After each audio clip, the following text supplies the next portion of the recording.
안녕하십니까, 레필입니다. 네, 이번 시간에는 오랜만에 종목을 떠나서 이제 좀 어떤 방향으로 투자를 해야 되는지 제가 이제 주식 백서라는 영상을 좀 만들었었고, 최근에는 이제 그런 영상을 좀 제작을 하지 않았습니다. 네. 근데 이제 어, 본격적인 좀 하락장이 찾아왔고요. 그 하락장에 의한 좀 이제 증시 흐름이, 그러고 어, 굉장히 좋지 않았죠. 근데 이제 이 하락을 유도하는 몇 가지 이유들이 좀 있었습니다. 그래서 어, 이때까지는 이제 이 하락장이 앞으로 이제 다가올 것인데, 이 하락장이 다가왔을 때 어떻게 해야 되는지에 대해서 좀 집중적으로 말씀을 드렸는데요. 아마 주식 백서에 대한 영상을 보시면 제가 이미 작년 말부터 이 하락장에 대해서 좀 언급을 드렸었고, 거기에 대한 준비가 필요하다라고 좀 지속적으로 말씀을 드렸습니다. 근데 이제 지금은 그 하락장의 중심이라기보다는 이제 거의 중후반이라고 할까요? 꽤나 이제 오랫동안 겪어왔습니다. 그래서 하락이 거의 끝나간다라고 좀 저는 판단을 좀 하고 있고요. 분명히 이제 추가적인 하락이 나올 수 있지만, 거기에 대해서 우리가 이제는 하락을 생각하기보다는 상승에 대비를 해야 된다라고 좀 말씀을 드리고 싶습니다. 그래서 이 주식에 대한 흐름을 보았을 때는 분명히 이제 이 고점 그리고 저점, 이 두 지점은 계속해서 위치를 하게 되고요. 그 중간에 이제 파동이 뭐 어떻게 될지는 모르겠지만, 뭐 결국에는 끝에와 끝을 이었을 때 그게 이제 고점 저점이 되겠죠. 그래서 지금 이제 어떤 과정이었던 건 간에 최근 1년간, 거의 최근 1년 동안은 계속 지속적으로 좀 주가가 전체적으로 이제 빠졌고요. 코스피가 이제 3,300 정도에서 2,300까지 지금 떨어진 상황이고요. 이 상황에서 이제 추가적으로 하락이 나올 것인지, 혹은 이제 반등을 할 것인지, 그 정도 케이스가 있을 것 같습니다. 하지만 이제 이 추가적인 하락에 의한 이유와 그 다음에 이때까지 하락을 시켰던 이유들을 좀 정리를 해보면요. 이건 뭐 제가 매일매일 영상 앞부분에 좀 말씀드리는 부분이긴 하지만, 일단 첫 번째는 지금 주가가 이제 이전에 상승했던 이유를 먼저 드려보겠습니다.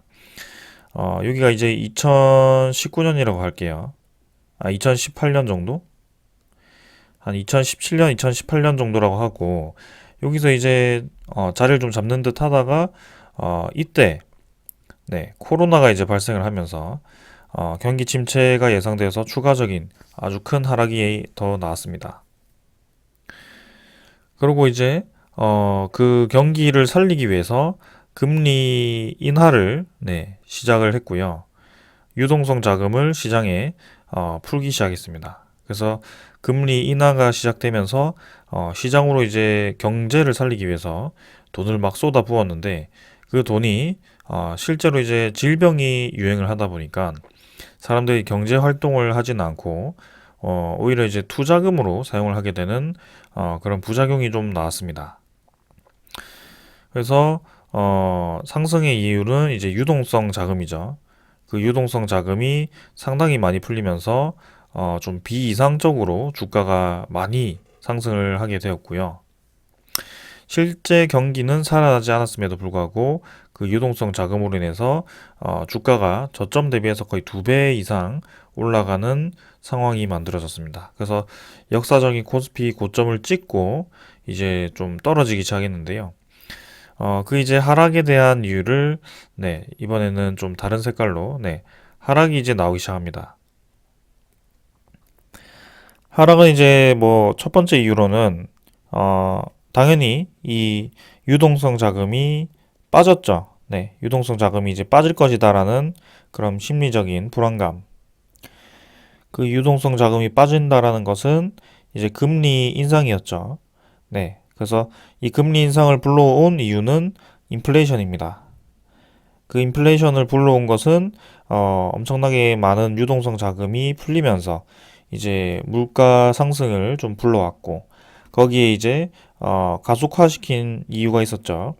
러시아가 이제 우크라이나를 침공을 하면서 그 러시아 우크라이나 전쟁으로 인한 이 물적 자원들이 묶이거나 네, 그 물류가 막히면서 굉장히 이제 보급이 제대로 되지 않았죠. 그래서 그런 이유 때문에 에너지 자원이라든지 그런 곡물 자원이라든지 그런 자원들이 더 가파르게 올라가기 시작했습니다. 그래서 금리 인상도 더 가파르게 진행을 했고 유동성 자금도 더 가파르게 빠져나왔고요.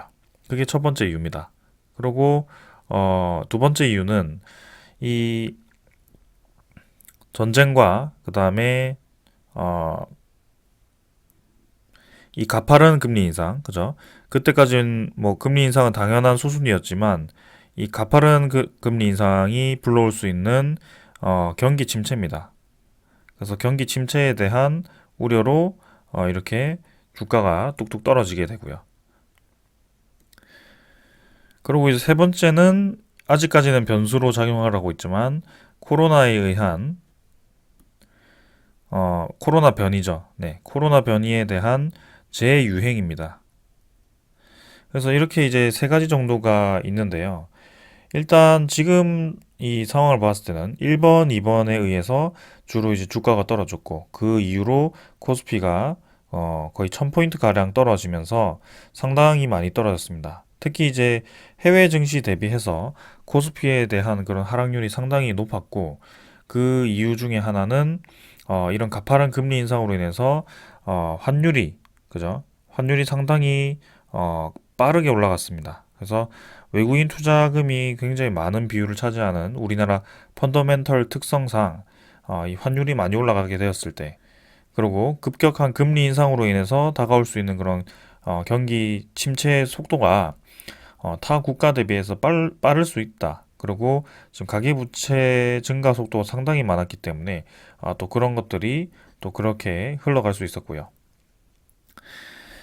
그래서 이렇게 좀 주가가 상당히 이제 많이 하락을 했는데, 지금 결론적으로 이제 놓고 봤을 때, 이미 이제 환율은 1324원까지 치솟았다가 이제 좀, 고점을 찍고, 아직 이 고점 아닐 수도 있지만, 어느 정도는 이제, 자리를 잡았고, 거기에 대해서 이제 시장이 대응을 하기 시작했다는 겁니다. 그래서 이 환율이 1300원 이상으로 넘어갔을 경우에는 상당히 이제 심리적으로 좀 타격이 크기 때문에 그리고 실제로 1300원이 계속 유지가 되었을 경우에는 경제에 그 줄 수 있는 타격이 굉장히 크기 때문에 이 환율을 낮춰야 되는 방향, 안정화시켜야 되는 방향으로 가야 된단 말이죠. 그래서 이번에 미국 옐런 재무장관이 방문을 해서 방한을 해서 거기에 대해서 좀 논의를 하는 것 같고요. 그 통화 스와프와 같은 그런 이 해결책을 진행을 하면서 환율을 안정화시키기 위해서 네, 노력을 한다는 거죠. 그리고 이 유동성 자금이 빠져나가는 것도 이미 이제 사실은 금리 인상이 시작된 게 지금 두 번째죠. 거의 두 번째고요. 빅 스텝과 그다음에 자이언트 스텝까지 지금 상승한 상황인데 실제로 이제 금리 인상이 현실화되고 이제 자금이 빠져나가기 시작했는데 앞으로 이제 계속해서 금리 인상이 강하게 될 것이다라는 그런 우려감도 있지만 어느 정도 이제 본격적으로 지금 금리 인상을 하는 중에 있단 말이죠. 그래서 시장에서는 이미 이제 그런 위기감을 느끼고 자금을 회수한 투자자들이 상당히 많을 거란 말이죠. 그래서 그동안 흘러왔던 시간이 이 하락장이 진행되는 그 1년 동안 이미 이제 그 대응은 다 되었습니다. 네, 선제적으로 움직일 만한 투자자들은 이미 1년 동안 다 대응이 된 겁니다. 그리고 이 전쟁과 금리 인상으로 인한 경기 침체까지도 다 이제 리포트가 나오고 그런 보고서가 나오면서 다 예상이 되었던 그런 상황이었고요. 그래서 어떻게 보면 이제 6개월 전에 이런 환율 1,300원, 그다음에 이제 전쟁과 금리 인상으로 인한 경기 침체, 그다음에 자이언트 빅스텝, 뭐 혹은 이제는 1%까지 그런 금리 인상을 할 수도 있다라는 예상이 이미 아마 다 되었을 겁니다. 그래서 거기에 대한 대응을 계속 진행을 했던 거고요. 그래서 결론적으로 제가 드리고 싶은 말씀은 이미 이제 주가는 내릴 만큼 내렸다. 그리고 지금 우리가 우려하는 그 사항들은 이미 시장에 많이 반영이 되었고 이미 오래전부터 얘기가 나왔던 그런 부분이다. 그 세 번째, 그죠? 아까 말씀드린 그 세 번째 코로나에 대한 변수가 남아 있긴 하지만 이 코로나는 생각보다 지금 우리나라를 뿐만 아니고 해외 국가들도 백신 접종률이 상당히 높고 그다음에 생산될 수 있는 그 백신이 상당히 많습니다. 네, 그리고 이제 종류도 많아졌기 때문에 백신이라든지 그런 치료제 보급이 이제는 차질이 없을 수 있고요. 이전에 그 코로나를 겪었던 그 초기 사태와는 완전히 다른 상황이 만들어졌다라고 저는 좀 생각을 합니다. 그렇게 본다면 지금 이제 이 코로나에 의해서 이슈가 되어가지고 최근에 바이오 종목들, 바이오 그다음에 진단키트 종목들 위주로 급격하게 좀 상승을 하는데요. 이 바이오 진단키트 종목들이 코로나로만 움직이기에는 생각보다 빠르게 올라갔다가 빠르게 내려올 가능성이 있다라는 말씀을 좀 드리고 싶습니다. 그래서 지금 이제 한참 올라가고 있지만 제가 이런 종목들을 하나도 지금 언급을 드리지 않고 있는데 저는 이 코로나 상황이 지금 8월 중순까지 뭐 피크를 찍는다 그런 뉴스를 봤습니다. 28만 명까지 찍는다라고 하지만 어, 확산세가 빠를수록 그죠? 확산세가 빠르고 피크를 빨리 찍을수록 이제는 순식간에 올랐다가 이렇게 떨어질 가능성이 크다. 코로나가 그렇죠. 그래서 그 중간에 이제 치료제라든지 백신이 상당히 빠르게 보급이 될 수 있고, 이전에 그 완만하게 올라가면서 천천히 올라가던 이런 추세와는 완전히 지금 다른 추세가 나올 수 있다라고 좀 봅니다. 그래서 기대감으로 올랐다가 이제 앞으로 추가 성장성이 없다고 판단되었을 때는 바이오 종목들은 쭉 빠지기 때문에 그렇기 때문에 제가 언급을 드리지 않는 것이고 지금 이 단계에서 코로나가 장기화되어서 앞으로 계속 그게 지속이 된다. 이 상황이 지속이 된다라고 보기 어려웠기 때문에 말씀을 드리지 않고 있습니다. 분명히 이제 풍토병으로 자리를 잡았고 코로나가 이제 뭐 매 분기 혹은 매년 유행을 할 수는 있겠지만 사실상 이제 이 처음에 가져왔던 그런 타격감처럼 그 경제에 치명적인 상황이 아니기 때문에 지금은 크게 우리가 생각했던 만큼 우려만큼 그렇게까지는 갈 것 같지는 않다라고 생각을 합니다. 그래서 코로나는 일단은 상황을 더 지켜보는 것으로 하고 그렇다면 결론적으로는 지금 반영될 수 있는 악재는 상당히 이제 많이 반영이 되고 다 반영이 되었고 증시 전체로 보았을 때는 이미 이제 꽤나 이제 많이 내려 있는 상태고요. 그럼 이제 증시에 대해서 우리가 고점 위치에 있을 때 하락을 대비를 했는데 그럼 저점 위치 정도에 있을 때 상승을 이제 대비하는 게 맞겠죠. 그래서 한 템포 좀 빠르게 이제 대비를 좀 해야 되고요. 그렇다고 한다면 이제 상승장이 왔을 때 어떤 종목을 선택을 해야 되는지 어떤 종목을 선택을 하는지 그죠? 근데 이 어떤 종목을 선택하는지는 사실상 지금 판단을 하고 지금 저는 시작을 했어야 한다라고 좀 말씀을 드리고 싶습니다.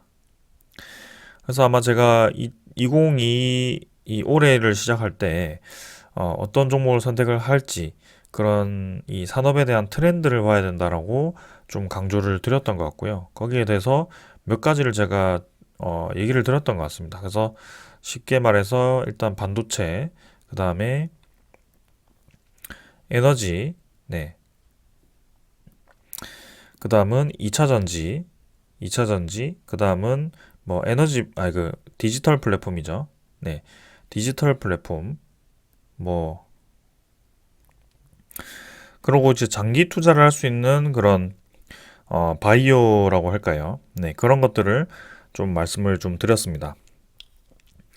그래서 반도체 입장에서는 당연히 뭐, 네, 지금 제조를 하고 있는 그런 기업들이죠. 대표적인 기업들, 뭐, 삼성전자라든지 SK 하이닉스 그런 기업들이 있을 것 같고요. 그 아래 뭐 장비 회사라든지 소재 회사라든지, 네, 그런 여러 가지 산업들이 이렇게 쫙 펼쳐집니다. 근데 지금 이 상황에서 보았을 때는 코스피가 떨어지면서 상당히 하락폭이 컸던 것 중에 하나가 반도체 종목이었고요. 저는 그래서 개인적으로 이 반도체 관련해서도 상당히 메리트가 있다라고 판단을 합니다. 그래서 상승장이 있을 때는 코스피가 본격적으로 상승을 한다라고 했을 때는 그런 대형주 위주로 좀 올라가는 경향이 좀 있어서 이런 삼성전자 같은 종목들도 상당히 메리트가 있거든요. 그래서 지금 단계에서는 너무 많이 떨어지기도 했고 6만 원 찍고 계속 횡보를 하는 그런 뭐 움직이기는 하지만 결국에는 미래를 보았을 때는 이 삼성전자가 다시 반등을 할 수밖에 없는 구조이다라고 저는 생각을 합니다. 당연히 이제 삼성전자가 살아나고 반도체에 대한 그런 투자를 확대를 했을 때 그 공장을 짓는 데 들어가는 그 공장 안에 들어가는 제조 장비들 네, 그런 것들을 하는 기업들이 엄청 많죠. 근데 아무래도 그 반도체 이 시장이 활성화되었을 때 가장 수혜를 보는 기업은 삼성전자 그리고 SK 하이닉스겠죠. 네. 그래서 그 두 개 정도만 일단은 보셔도 될 것 같고요. 에너지 같은 경우는 당연히 지금 에너지 패러다임 제가 매일 강조드리고 있는 그 산업입니다. 그래서 이제 탈석탄 그다음에 러시아가 이제 가스 잠그면서 탈 LNG 네, 이런 식으로 진행이 되고 있죠. 그래서 LNG 대체 자원을 구하고 있긴 하지만 그걸로는 역부족하고요. 당연히 이제 원래 신재생 에너지로 가던 네, 그런 뉘앙스는 분명히 있습니다. 그래서 신재생 에너지 당연히 중요하고요. 풍력 에너지, 그다음에 태양광 에너지. 일단 태양광 에너지도 좀 더 기술력 개발이 필요하고, 그죠? 근데 이 신재생 에너지만으로는 부족하다. 그래서 최근에 우리나라를 비롯해서 세계적으로 다시 붐이 일어나려고 하는 원전, 네, 원자력 발전 플러스에서 SMR이죠. 그래서 이게 굉장히 이제 관심을 많이 받고 있고 앞으로 이제 상승장이 왔을 때 분명히 이제 다시 이 에너지 관련한 종목들이 올라갈 가능성이 충분히 있다라고 말씀을 드리고 싶습니다. 그리고 세 번째는 수소 경제죠. 수소를 활성화시키기 위한 수소 경제인데 아무래도 지금 수소에 대한 그런 관심보다도 지금 원전에 대한 관심이 좀 쏠리다 보니 이 수소 종목도 좀 묻히긴 했지만 사실상 올해 수소법이 통과가 되고 이런 수소 관련 종목들도 상당히 이제 많이 관심을 받고 있습니다. 그래서 수소 생산, 그 다음에 수소 유통, 수소 저장, 그다음에 수소를 이용한 수소 연료 전지 이렇게 이제 사이클이 돌아갈 텐데 네, 그런 것들도 각각 종목들이 있습니다. 그래서 뭐 코오롱 플라스틱 아니면 효성 첨단 소재 아니면 두산 에너빌리티도 수소 에카 플랜트 효성중공업도 아마 수소 에카 플랜트를 지을 텐데 일단 그 정도고요.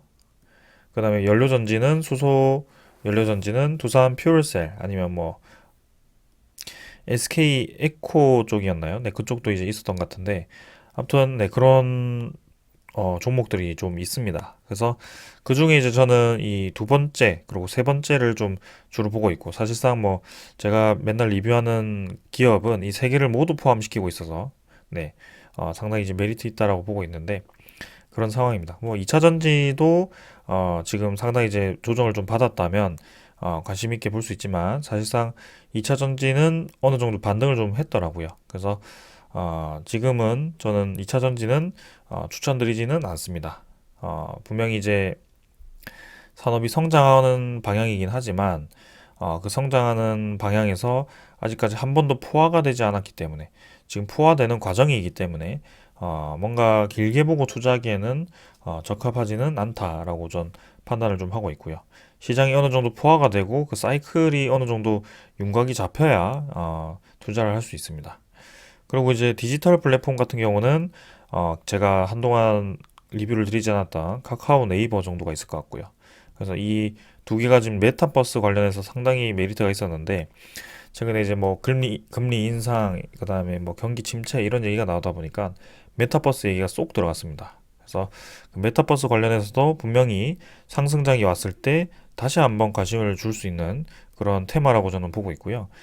살면서 이제 필수적인 테마는 아니겠지만 분명히 미래 기술 중에 하나입니다. 그래서 디지털 플랫폼, 메타버스뿐만이 아니고 뭐 핀테크 이런 쪽, 포괄적으로 좀 생각했을 때는 당연히 네, 미래 가치가 분명히 있는 기업들입니다. 메타버스 관련해서 뭐 덱스터 아니면은 어, 여러 가지가 있는데 제가 관심 종목이 있지만 일단 최근에는 알려드리지 않고 있고요. 그 다음에 이제 바이오 종목 같은 경우는 사실 몇 가지 종목이 있긴 합니다만 이건 종목보다는 사실 어, 바이오가 조금 애매하긴 합니다.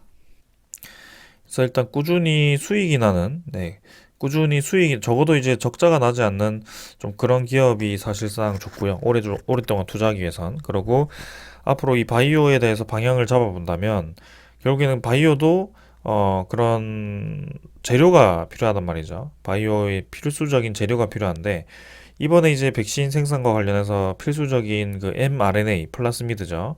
그런 관련해서 좀 관심을 많이 가졌습니다. 그래서 어, 진원생명과학을 제가 좀 알려드리기도 했고 뭐 이연제약 이런 종목들이 몇 개가 있습니다. 그래서 공장을 한참 증설을 하고 지금 그 대규모 생산을 위해서 지금 준비를 하고 있는 과정인 것 같은데 일단 시간은 더 필요하고요. 그래서 분명히 이제 그런 사이클을 가지고 움직이는 종목들이라 큰 상승이 기대가 되기도 하지만 조금 안정적인 투자를 하기 위해서는 피한다기보다는 투자를 하지 않는 것이 좋죠. 그래서 좀 그런 면이 있긴 합니다. 그래서 바이오도 어느 정도 대규모 덩치가 있는 그런 종목 위주로 좀 투자를 하는 게 좋고요. 사실상 이렇게 우리 산업을 읽기에 좀 구체적으로 정보가 없다라고 할까요, 바이오는. 그래서 코에 걸면 코걸이고 귀에 걸면 귀걸이기 때문에 바이오는 사실상 비중을 그렇게 크게 들어가지 않는 것이 저는 좋을 거라고 봅니다. 그래서 제가 보고 있는 이 산업은 반도체, 에너지, 그리고 디지털 플랫폼 이 세 가지고요. 2차 전지는 좀 제외를 하겠습니다. 그래서 카카오 네이버, 뭐 두산 에너빌리티, 그다음에 삼성전자, SK 하이닉스, 뭐 그다음에 수소 관련해서는 뭐 두산 퓨얼셀도 있지만 아직까지는 두산 퓨얼셀은 조금 이제 모멘텀이 부족한 것 같고요. 뭐그 정도로 좀 생각할 수 있을 것 같습니다. 그 밑으로 이제 파생해서는 더 내려갈 수 있을 것 같은데 그건 이제 나중에 좀 자세히 좀 분석을 드리도록 하겠습니다. 그래서 지금 우리는 하락장 중심에 있고 지금은 하락장을 더 우려하기보다는 앞으로 이제 그 하락장이 끝나고 상승으로 전환되었을 때 어떤 종목 위주로 상승할 것인지에 대해서 생각을 해야 되는 단계가 왔다. 그래서 그런 금리 인상, 그다음에 전쟁 이런 것들은 이미 오래전부터 우리가 겪어왔고 거기에 대해서 시장은 이미 다 대응을 하고 있다. 그래서 그런 대응이 나오면서 시장에 대한 흐름이 바뀔 것이고 이런 투자에 대한 사이클은 분명히 있다. 그래서 저점이 있으면 고점으로 분명히 갈 수밖에 없고 고점이 있으면 저점으로 분명히 갈 수밖에 없다. 그 정도로 좀 이해를 해주시면 좋을 것 같습니다. 그래서 오늘 영상은 이 정도로 마치도록 하고요. 또 이렇게 간간히 네, 여러분들께 종목을 떠나서 전체적으로 좀 이 정보를 전해드리는 영상을 좀 찍어 보도록 노력하겠습니다. 자, 오늘은 여기까지 하고 마무리하겠습니다. 감사합니다.